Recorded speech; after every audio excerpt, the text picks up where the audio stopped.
Marley was dead, to begin with. There is no doubt whatever about that. The register of his burial was signed by the clergyman, the clerk, the undertaker, and the chief mourner. Scrooge signed it, and Scrooge's name was good upon change for anything he chose to put his hand to.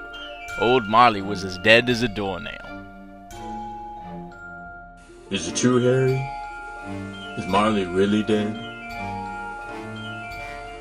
True indeed, I signed the papers myself. I can't believe it. I guess that makes you in charge. It does indeed. Oh, but he was a tight-fisted hand at the grindstone, Scrooge, a squeezing, wrenching, grasping, scraping, clutching, covetous old sinner, hard and sharp as flint, from which no steel had ever struck out generous fire, secret and self-contained and solitary as an oyster. The cold within him froze his old features, nipped his pointed nose, shriveled his cheek, stiffened his gait, made his eyes red, his thin lips blue, and spoke out shrewdly in his grating voice. A frosty rime was on his head and on his eyebrows, and his weary chin. He carried his own low temperature always about within him. He iced his office in the dog days, and didn't thaw it 1 degree at Christmas. Is that the heater I feel going? You didn't turn the heater on, did you, Jeff? Well, yeah, I mean, it's like 20-30 degrees out there. Then put on your coat and turn off that heater. And you really are the Scrooge, aren't you? Alright, man, I'll turn it off. Nobody ever stopped him in the street to say with gladsome looks, "My dear Scrooge, how are you? When will you come to see me?" No beggars implored him to bestow a trifle. No children asked him what it was o'clock.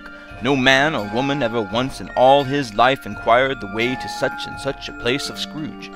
Even the blind men's dogs appeared to know him, and when they saw him coming on, would tug their owners into doorways and up courts, and then would wag their tails as though they said, "No eye at all is better than an evil eye, Dock Master." But what did Scrooge care? It was the very thing he liked, to edge his way along the crowded paths of life, warning all human sympathy to keep its distance, was what the knowing ones call nuts to Scrooge. A Merry Christmas, Uncle. God save you. Bah, humbug. Christmas a humbug, Uncle? You don't mean that, I'm sure. I have to tell you, Fred, but he actually does mean it. I do. Merry Christmas. What right have you to be merry? What reason have you to be merry? You're poor enough. Then, what right have you to be dismal? What reason have you to be morose? You're rich enough. Bah! Humbug. Don't be cross, Uncle. What else can I be, when I live in such a world of fools as this Merry Christmas? Out upon your Merry Christmas. What's Christmas time to you but a time for paying bills without money? A time for finding yourself a year older, but not an hour richer? A time for balancing your books and having every item in 'em through a round dozen of months presented dead against you? If I could work my will, every idiot who goes about with Merry Christmas on his lips should be boiled with his own pudding and buried with a stake of holy through his heart. He should. Uncle! Nephew, keep Christmas in your own way and let me keep it in mine. Keep it? But you don't keep it.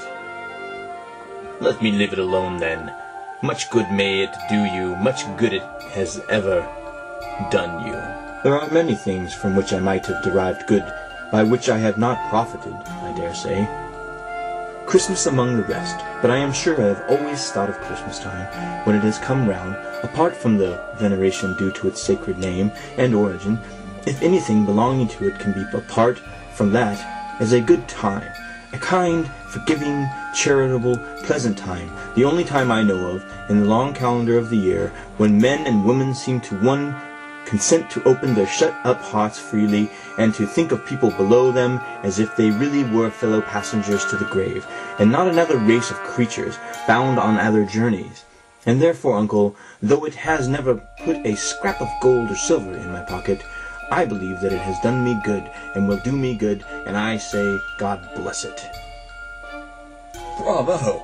Bravo, I say, Fred. Let me hear another sound from you, and you'll keep your Christmas by losing your situation.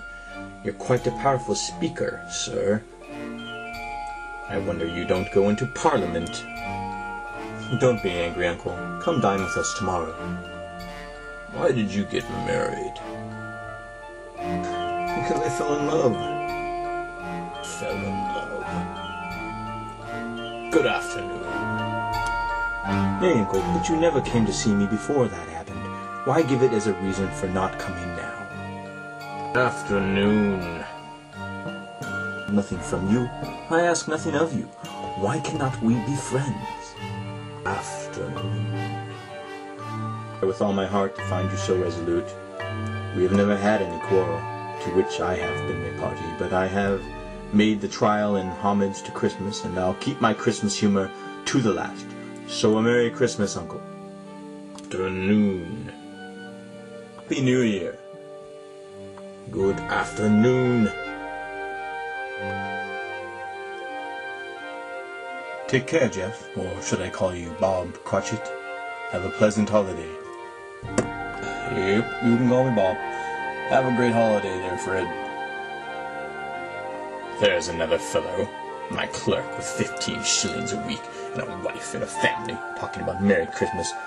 I'll retire to the bedlam. Scrooge and Marley's, I believe. Have I the pleasure of addressing Mr. Scrooge or Mr. Marley? Mr. Marley has been dead these 7 years. He died 7 years ago this very night. We have no doubt his liberality is well represented by his surviving partner. Liberality. At this festive season of the year, Mr. Scrooge, it is more than usually desirable that we should make some slight provision for the poor and destitute, who suffer greatly at the present time. Many thousands are in want of common necessaries. Hundreds of thousands are in want of common comforts, sir. Are there no prisons? Plenty of prisons. In workhouses. Are they still in operation? They are still.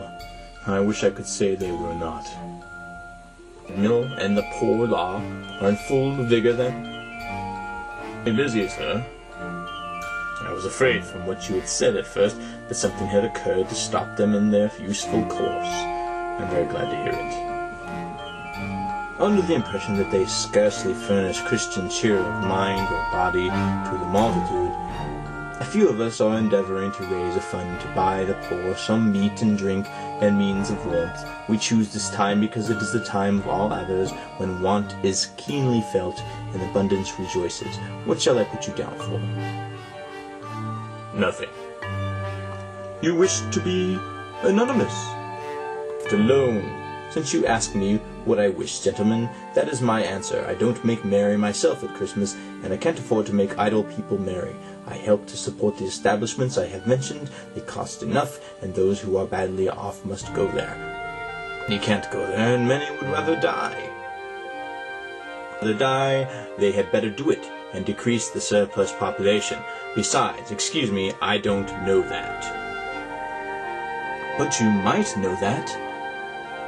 It's not my business. It's enough for a man to understand his own business and not to interfere with other people's. Mine occupies me constantly. Good afternoon, gentlemen. Seeing clearly that it would be useless to pursue their point, the gentlemen withdrew. Scrooge resumed his labours with an improved opinion of himself, and in a more fascious temper than was usual with him. You'll want all day tomorrow, I suppose. If quite convenient, sir. It's not convenient, and it's not fair. If I was to stop half a crown for it, you'd think yourself ill-used, I'll be bound. And yet, you don't think me ill-used when I pay a day's wages for no work. Only once a year, man. Excuse for picking a man's pocket every 25th of December. But I suppose you must have the whole day. Be here all the earlier next morning. Yeah, whatever. The clerk promised that he would, and Scrooge walked out with a growl. The office was closed in a twinkling, and the clerk, with the long ends of his white comforter dangling below his waist, for he boasted no great coat, went down a slide on Cornhill at the end of a lane of boys 20 times in honor of its being Christmas Eve, and then ran home to Camden Town as hard as he could pelt to play a blind man's buck.